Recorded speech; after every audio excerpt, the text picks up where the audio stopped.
News 8 Tamil நேயர்கள் அனைவருக்கும் வணக்கம். நம்ம எங்கே வந்திருக்கோம் அப்படின்னு பார்த்தீங்கன்னா, அம்மன் மோட்டார்ஸ் அப்படின்னா கார்ஸ்லாம் நல்லா சேல் பண்ணுறாங்க. குறைந்த பட்ஜெட்லேருந்து ஹை பட்ஜெட் வரைக்கும் பண்ணுறாங்க. ஃபைனான்ஸும் பண்ணித்தராங்க. உள்ளூர் வெளியூர் எல்லாத்தையுமே சிறப்பாக பண்ணித்தராங்க. இன்றைக்கி அந்த அம்மன் கார்ஸோட ஓனர் தான் பார்க்க வந்திருக்கோம். அவர்கிட்ட சில சந்தேகங்களை கேட்டு தெரிஞ்சுப்போம். வாங்க நிகழ்ச்சி. வணக்கம்.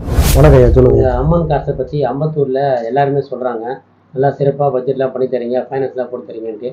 அதை நான் சொன்னால் மக்களுக்கு புரியாது, நீங்கள் கொஞ்சம் தெளிவாக சொல்லுங்கள். நம்ம பார்த்தீங்கன்னா 2016 நம்ம ஆரம்பித்தோம். அம்பத்தூர் அம்மன் கார்ஸ்ன்னு சொல்லிட்டு ஆரம்பித்தோம். அது பார்த்தீங்கன்னா நல்லபடியாக இன்றைக்கி மக்கள் மனசில் நல்லா ஒரு இடத்துக்கு வந்திருக்குன்னு நினைக்கிறேன். அன்றைக்கி பார்த்தீங்கன்னா ஒரு 4 கார் அன்றைக்கி சுற்றி தான் வர பண்ணியிருந்தோம். அப்போ இருக்கும்போது நண்பர்கள் மூலிமா ஒரு 4 பேர் பார்ட்னர் மூலிமா இந்த ஆஃபீஸ் ஆரம்பித்தோம். இன்றைக்கி பார்த்தீங்கன்னா நண்பர்லாம் போயிட்டாங்க, நம்ம மட்டும்தான் அம்மன் கார்ஸில் இருக்கோம். அன்றைக்கி பார்த்தீங்கன்னா 4 கார் வச்சு ஆரம்பித்து இன்றைக்கி ஒரு 40 காராக மாறிச்சு. இன்னொரு இடத்துல காளிகோயில்கிட்ட ஒரு ஆஃபீஸ் ஓப்பன் பண்ணோம். அது பார்த்திங்கன்னா அதுக்கப்புறம் தான் வண்ண வீடியோவில் போட்டோம். அது மூலிமா தான் ப்ரமோட் ஆகி மக்களுக்கு அம்மன் காசுனா என்னன்னு சொல்லிட்டு தெரிய வந்துச்சு. வண்ண வீடியோவில் பார்த்தீங்கன்னா ஒரு வருஷம் 2 வருஷம் போயிட்டுருக்கோம். அதுக்கப்புறமா நிறைய பேர் இங்கே யூடியூப் பண்ணுறவங்களாம் வராங்க இல்லையா, நிறைய பேர் நடிகருக்கு வராங்க, சீரியல் ஆக்டர் வராங்க. அதுக்கப்புறம் அவங்களுக்கே நம்மலாம் பண்ணியிருக்கோம், செஞ்சுருக்கோம். அப்படி இருக்கும்போது அவங்க மூலிமா எதுக்கு நீங்களே சேனல் வைக்கலாமே செய்யலாமேன்னாங்க. அதுக்கப்புறம் அம்மன் கார்ஸ்னு ஒரு ஆரம்பித்து நீங்கள் நல்லபடியாக ஒரு 3 வருஷம் ஓடிட்டுருக்கு. மக்கள் மனசில் நல்ல பேர் வந்திருக்கு, ரொம்ப மகிழ்ச்சி. நம்ம சேனலில் பார்க்குற நண்பர்களுக்காக பார்த்தீங்கன்னா, நம்ம ஒன்றும் பெரிய பணக்காரன் ஆகணும், பேர் மூலம் வாங்கணும் அப்படின்னு ஆசைப்பட்டுலாம் வரல. எல்லாருக்குமே கார் ரீச் ஆகணும்.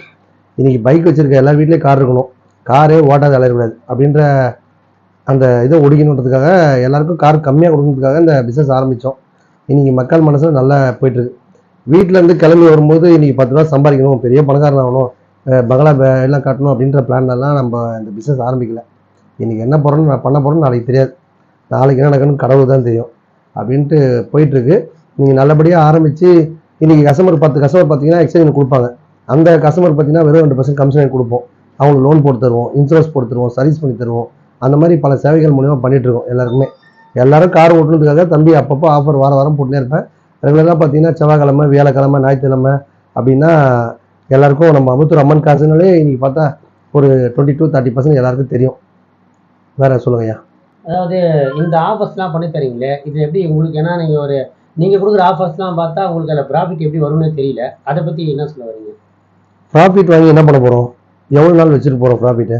இன்றைக்கி நான் 10 லட்சம் சம்பாரிச்சேன், 20 லட்சம் சம்பாரிச்சேன், எவ்வளோ நாள் அந்த காசு நம்ம கூட இருக்கும்? இன்றைக்கி ஒரு காலையில் கிளம்பி வெறும் வெட்டியாக வரும். இன்றைக்கி ஒரு 5 லட்சம் சம்பாரிச்சேன், நாளைக்கு 10 லட்சம் சம்பாரிச்சேன், நாளைக்கு 20 லட்சம் சம்பாரிச்சேன். இதெல்லாம் எங்கே வரப்போகுது? போகும்போது எடுத்துகிட்டு போகிறோம் அப்படிலாம் ஒன்றும் கிடையாது. இன்றைக்கி நான் 10,000 சம்பாரிச்சாலும் 20,000 சம்பாரிச்சாலும் அதை நமக்கு இன்றைக்கி தேவைக்கு எடுத்து வச்சுட்டு மீதி மக்களுக்கு அதை சேவையாக பண்ணிடும். அதாவது தான் ஆஃபர்ஸ்ன்ற முறையில் போட்டு கொடுக்குறோம். எல்லாருக்கும் ரீச் ஆகணும். இன்றைக்கி பார்த்தீங்கன்னா அம்மன் காசு வீடியோவில் சில பேர் பார்த்தா நிறைய பேர் அந்த அம்மன் காசு இருக்கா, இந்த மாதிரி வரும் பொய்யா சொல்கிறானே அப்படின்ட்டு நிறைய பேர் பார்த்துட்டு போடுறாங்க. நிறைய பேர் நம்ம ரசிகர்கள் மாறுறாங்க. நிறைய பேருக்கு அது ஸ்பீச் பொறுத்த வரைக்கும் அது அடுத்தவங்களுக்கு எப்படி தோணுது தெரியல. நம்ம இருக்கிறத அப்படியே லைவாக பேசுகிறோம், அது அவங்களுக்கு வேறு மாதிரி தோணுது. இப்போ காலையில் கூட ஒரு கஸ்டமர் வந்தது, அங்கே ரெட்டையிலாம் பார்த்தா எவ்வளோ காசு இருக்கா, அதெல்லாம் விட்டுட்டு நான் நேராக அம்மன் காசு தான் வந்தேன், எனக்கு அம்மன் காசு ரொம்ப ராசியான இடம் அப்படின்னு சொல்லிட்டு சில பேர் இங்கே வந்துட்டு போன கஸ்டமருக்கு பார்த்தீங்கன்னா குறைஞ்சது ஒரு 10 பேர் 20 பேர் வருவாங்க. அவங்க ஃபீட்பேக் தான் தெரிஞ்சுக்கிட்டு அதை மக்களுக்கு நம்ம ஆஃபர் முறையில் செய்கிறோம். 5,000 ரூபா கம்மிஷன் எவ்வளோ நேரம்? அந்த 5,000 பாக்கெட்டில் இருக்கும் ஒரு 1 மணி நேரம், 2 மணி நேரம், அவ்வளோதான். அது அடுத்தவங்களுக்கு அது ஆஃபர் மூலிமா கொடுத்தோம் அப்படின்னா அவங்களும் சந்தோஷமாக இருப்பாங்க இல்லையா? அதனால் அது ஆஃபராக பண்ணி எல்லாரும் கொடுக்குறோம். 2,000 நம்மளுக்கு கிடைச்சா போதும். அது கூட நாளைக்கு தேவையாக எடுத்துக்கிறது தான், வேறு ஒன்றும் பெரிய பணக்காரனாய் பெரிய பேரும் போகணும் வாங்கணும் அவசியம்லாம் கிடையாது. அப்படி தான் இன்றைக்கி பண்ணிகிட்ருக்கோம். கடவுள் புண்ணியத்தில் அப்படியே போயிட்டுருக்கு. இவ்வளோ ஸ்டாஃப்ஸுங்க இருக்காங்க, சொன்னோன்னே ரிப்ளை பண்ணுறாங்க, டக்குன்னு லொக்கேஷன்லாம் அனுப்பி வர வைக்கிறாங்க.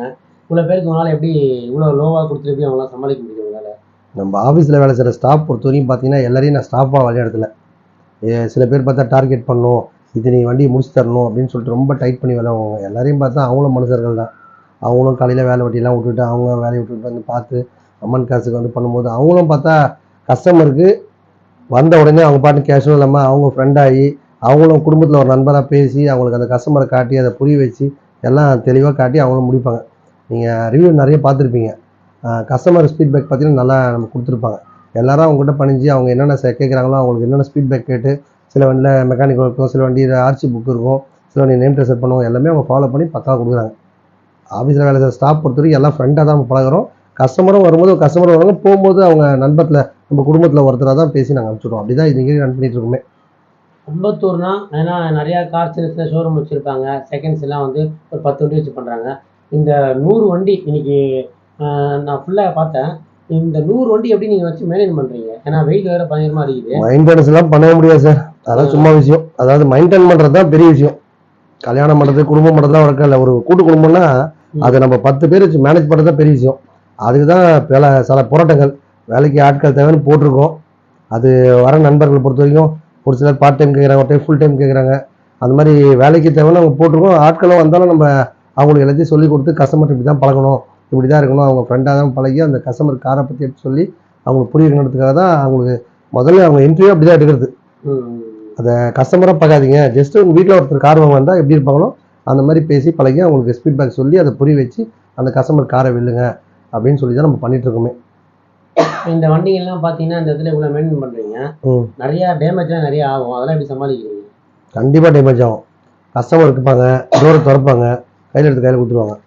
கஸ்டமர் விட்டு போவான், அவன் நல்லதாக விட்டு போவான். நம்மகிட்ட கொடுக்கும்போது அதுக்கு என்ன பண்ண முடியும்? அம்மன் கார்ஸ் வீடியோ பார்த்து நண்பர்கள் பார்த்தீங்கன்னா எக்ஸிபிஷன் மாதிரி சனி ஞாயிறுலாம் பார்த்தீங்கன்னா சும்மா பார்த்துட்டு போக வருவாங்க. ஏன்னா விளம்பரம் வித்தியாசமாக தரான்டா, இவன் உண்மையை தான் சொல்கிறானா பொய் சொல்கிறான்னு பார்த்துட்டு போகிறதுக்கு வருவாங்க. சில பேர் உண்மையாக கார் வாங்க வருவாங்க. சில பேர் வந்து சும்மா கார் எடுத்து ஓட்டி பார்த்து ட்ரையல் பார்த்துட்டு போயிடுவாங்க. சில பேர் அட்வான்ஸ் பண்ணுவாங்க. சில பேர் பார்த்தா வீட்டில் இருந்து ஐயோ நல்ல கார் போயிடக்கூடாதுன்னு சொல்லிட்டு அட்வான்ஸ் போடுறேன்னுவாங்க. அந்த மாதிரி பார்த்தா அப்பப்போ என்ன நடக்குன்றது நமக்கு தெரியாது. மெயின்டெனன்ஸ் ரொம்ப அதிகம் பண்ணி தான் ஆகணும், வேறு வழி இல்லை. அப்படியே மேனேஜ் பண்ணி போயிட்டுருக்கு. இப்போது இப்போ இந்த வியூவர்ஸுங்க லாங்லேருந்துலாம் பார்த்து வராங்க, அவங்களுக்கு நீங்கள் என்ன சொல்ல வரீங்க? எல்லாருக்கும் பார்த்தீங்கன்னா இன்னைக்கு இணையவளத்தில் பார்த்தா 100க்கு 90% பார்த்தா எல்லாம் பொய் தான் சொல்லுவாங்க. ஏன்னு கேட்டால் யாரும் சொல்கிறத நம்பாதீங்க, என்னுடைய தனிப்பட்ட கருத்து. ஏன்னா இப்போ நானே வீடியோ பார்த்து நிறைய போனால் அங்கே இருக்க மாட்டேங்குது, உண்மையாக பேச மாட்டாங்க. அதுக்காக எல்லாம் போடுறதெல்லாம் பொய்ன்னு நான் சொல்ல வரல. சில உண்மையும் இருக்குது, சில பொய்யும் இருக்குது. நம்ம என்ன பண்ணோம், உண்மையை சொன்னாலும் பொய்யை சொன்னாலும் நேராக போய் பார்த்து அதை தெரிஞ்சுக்கோங்க, அதான் பெஸ்ட்டு. இப்போ நான் வந்து உங்கள்கிட்ட ஃப்ரெண்டாக வரேன் சொல்லிட்டு பேசுகிற பழகிறவங்கலாம் உண்மை கிடையாது. நீங்கள் நேராக போய் பார்த்தா தான் தெரியும். ஃபோன் மூலிமா வர எந்த ஒரு செய்தியுமே நம்பாதீங்க, எல்லாம் பொய் தான் சொல்லுவாங்க. சில பேர் பார்த்தா வெளிநாட்டிலேருந்து ஃபோன் பண்ணுறாங்க, இந்த கலர் கார் இருக்குது, இதை கொடுத்துடாதீங்க, இந்த நம்பர் பிடிச்சிருக்கு, இந்த கலர் பிடிச்சிருக்கு, யாருக்கு கொடுத்துடாதீங்க, நான் 50,000 அக்கௌண்ட்டில் போகிறேன், 20,000 அக்கௌண்ட்டில் போகிறேன், லாக் பண்ணி வைங்க அப்படின்வாங்க. அப்படிலாம் எதுவுமே பண்ணாதீங்க. நான் உங்களுக்கு கஸ்டமர் சொல்கிற பதில் என்னன்னு கேட்டால், அவங்க நேராக வந்து யாராவது ஒருத்தர் ரிலேட்டிவ், இப்போ திண்டுக்கல், திருச்சி, ஏன் சவுதி அரேபியா, அதுக்கப்புறம் பார்த்தா வெளிநாட்டில் தான் நிறைய கால்ஸ் வருது. அவங்களாம் பார்த்தீங்கன்னா நம்ம வீடியோ பார்த்த நண்பர்கள் என்ன பண்ணுவாங்கன்னா, நீங்கள் யாராவது ஒரு ரிலேட்டிவ் யாராவது ஒருத்தர் அனுப்பிச்சி விடுங்க, அவங்க வந்து காரை செக் பண்ணட்டும், செக் பண்ணிவிட்டு அதுக்கப்புறம் அட்வான்ஸ் போடுங்க. ஏன்னா காரை பார்த்து வாங்கிட்டு போய் நல்லா செக் பண்ணி போகிற வண்டியே ரோட்டில் போய் நிற்கிது. அதுக்கு எந்த ஒரு உத்தரவும் தர முடியாது. ஏன்னா மோட்டார் வண்டி பொறுத்த வரைக்கும் எப்படி இருக்குன்னா, இன்னைக்கு நல்லாயிருக்கும், என்கிட்ட கஸ்டமர் கார் கொடுப்பாங்க, நான் எட்டு வரும்போது பெட்ரோல் டீசல் நமக்கு ஏர்லாக் ஆகிடும், அது பெரிய ஃபால்ட் ஆகிடும். ஏசி எடுக்கும்போது பக்காவாக இருக்கும், வரும்போது ஏசி ஃபீஸ் போயிட்டுருக்கும். அந்த மாதிரி நிறைய குறைகள் வரும். மோட்டார் வண்டி எப்போ என்ன ரிப்பேர் இருக்குன்னு யாருக்குமே தெரியாது. எடுக்கும் போது செக் பண்ணி வாங்கிக்கோங்க. உங்களுக்கு தெரிஞ்ச கார் நண்பர்கள் யாராவது விற்க சொல்லி கொடுத்தாலும் அது என்னென்ன குறைகள் இருக்கும் பார்த்து எடுத்துக்கோங்க. என்கிட்ட மட்டும் இல்லை, எங்கே கார் வாங்க போனாலும் நல்ல தெளிவாக ஒரு மெக்கானிக்கு, டிங்கரு, பெயிண்டரு, காரை பற்றி ஒருத்தர் தெரிஞ்சவரை கூட்டிகிட்டு வந்து செக் பண்ணி வாங்கிக்கோங்க. அதான் மனநிலை பண்ண முடியும். அப்புறம் இந்த கூகுள் பேயில் காசு போடுறது நடக்காது, பண்ணாதீங்க யாரும். என்கிட்ட மட்டும் இல்லை, எங்கேயுமே வாங்காதீங்க. நீங்கள் நேராக ஒரு ஆள் தெரிஞ்ச ஒரு ஆளை வச்சு, இல்லை எதுவும் தான் ரிஸ்க் எடுக்க தயார், எனக்கு தெரிஞ்சு வந்தால் நான் நம்பி போனால் பரவாயில்லன்னா இது தைரியமாக செய்யுங்க, தப்பில்லை. ஒரு ஃப்ரெண்டோ ஒரு நண்பரோ யாராவது சென்னையில் இருக்கிறவங்களோ யாராவது ஒருத்தர் கூட்டிகிட்டு வந்து செக் பண்ணி வாங்கிட்டு போங்களேன். காசுன்றது ரொம்ப முக்கியமான இம்பார்ட்டன்ட். நீங்கள் நம்ம பாக்கெட்டில் இருக்கு காசு, அது அடுத்த பாக்கெட்டு போச்சுன்னா அது ஃபோனை சுவிட்ச் ஆஃப் பண்ண என்ன பண்ணுவீங்க? அதனால் எந்த ஒரு இதுவுமே நம்பாதீங்க, கரெக்டாக தெளிவாக செக் பண்ணி வாங்கிக்கோங்க. அம்மன் கார்ஸை பொறுத்த வரைக்கும் நீங்கள் என்னெல்லாம் வந்து, அதாவது அடித்தட்டு மக்களும் கார் வாங்கணும்னு சொல்கிறீங்க, அதுக்கு எந்த அளவுக்கு அம்மன் கார்ஸ் வந்து சப்போர்ட் பண்ணுது? எப்படி புரியல எனக்கு? அடித்தட்டு மக்களும் வந்து கார் வாங்கணும் அப்படின்றீங்க, 2 வீலர் வச்சுருக்கணும், காரில் போகணும், கார் ஓட்ட தெரியாதவங்க கார் கற்றுக்கணுன்றீங்க. அதாவது உங்களுடைய தாரக மந்திரமே பார்த்தீங்கன்னா, கார் இல்லாதவங்களுக்கு கார் வேணும், கார் ஓட்ட தெரியாதவங்களும் கார் கற்றுக்கிட்டு கார் வச்சுருக்கணும், இதுதான் சொல்கிறீங்க. இது எந்த அளவுக்கு சாத்தியமாகுது? நீங்கள் எப்படி இந்த அளவுக்கு வந்து பண்ண முடியுது உங்களால்? எல்லாரும் வராங்களா அந்த அளவுக்கு வந்து பார்க்குறலாம்? வருவாங்க, கண்டிப்பாக வருவாங்க.